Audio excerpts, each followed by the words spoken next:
So Haiti is the poorest country in the world. However, you might be very surprised to find out why Haiti is the poorest country in the world.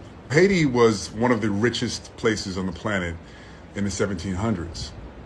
The population of Haiti was 4-to-1 slave to free Frenchmen. So you basically had about 450,000 slaves there and 120,000, 125,000 free Frenchmen and women. Led by a slave named Toussaint, Haiti successfully overthrew one of the most powerful armies on the planet in 1804 and declared their independence. However, France made a deal with them, with warships at the ready, saying that we will invade you, recapture you, and re-enslave you unless you pay for the lost property. Well, that lost property was the human lives of the Haitians themselves. So France slapped Haiti with a $21 billion bill. That's $21 billion in today's money. It took until 1947 to pay off the initial loan. It took Haiti almost 150 years to pay off that loan. And obviously you guys know about loans and financing and debt. So how did Haiti pay that money off? Especially because France forced them to give them 50% off of their products. So Haiti was accounting for 3/4 of the world's sugar at the time. And I think a quarter or maybe 1/3 of the entire slave trade at the time. Saint-Domingue was also known as the capital of the slave trade in the West Indies, and also the worst place for a slave to end up because it was so brutal, torturous, and you could be raped and kidnapped at any point in time and sent anywhere in the world. So that debt was financed and collected by French banks, as well as an American bank that was established in 1812, which is called Citibank. That's right. Your bank has been collecting money from Haitian people to pay for their own freedom since 1812 and stopped only in 1947. With the natural resources and the people working the land that Haiti had, it should have been one of the richest countries in the world. But the transfer of wealth from Haiti to France and Haiti to French banks and Haiti to American banks to finance what is called the independence debt, which is no more than a debt for the descendants of slavery to continue to pay the countries and the people that enslaved them for their own freedom. It's well documented. It's well documented that the debt was based on slave owners losing their property. In 2004, the Haitian government demanded that France pay back the billions of dollars that it forced the Haitian people to pay for its own freedom. So think about this.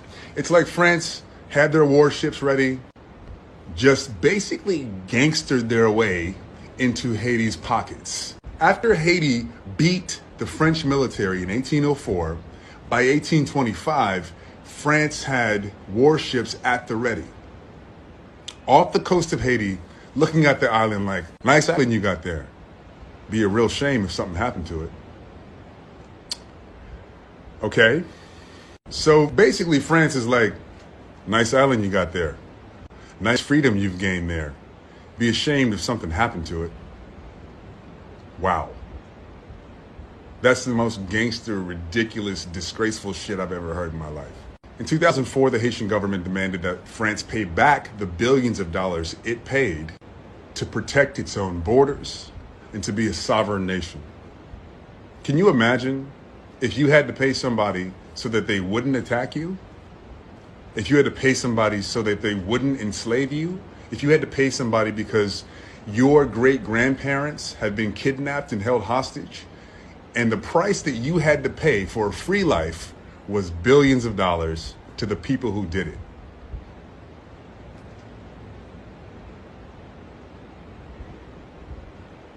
I'm trying to wrap my head around what that would feel like, and I guess you have to ask a Haitian person. Wow, France, really? Really? And after the Haitian government demanded that France pay back the billions of dollars that it unfairly had to pay to France to keep their sovereignty, to keep their freedom, to keep their lives, 11 years later, in 2015, France said, fuck you.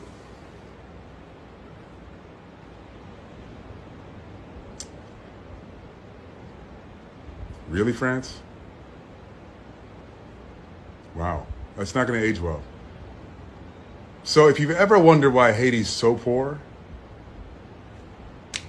ask France.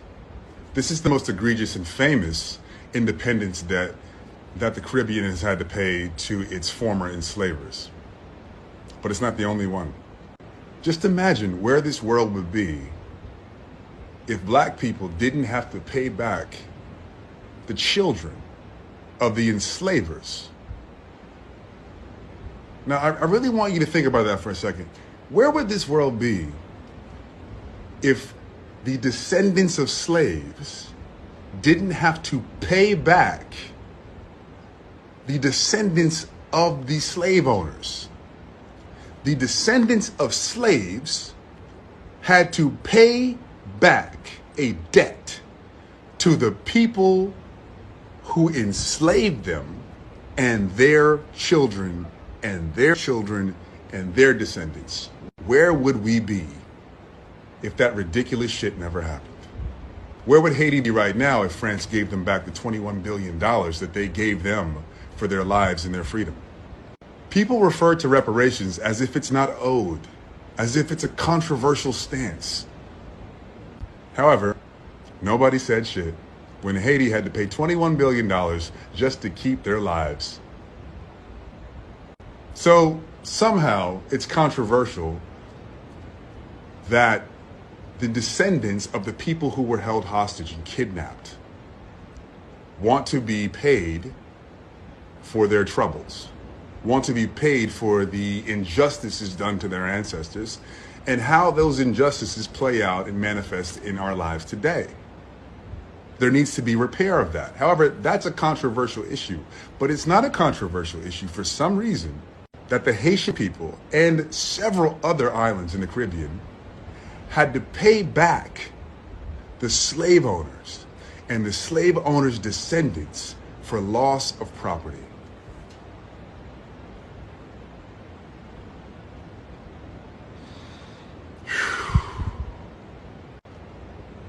Is it starting to sink in?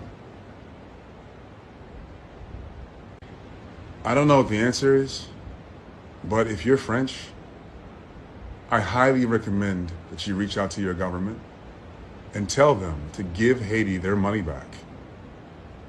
It's fucking disgraceful. I love you guys. I'm just being honest.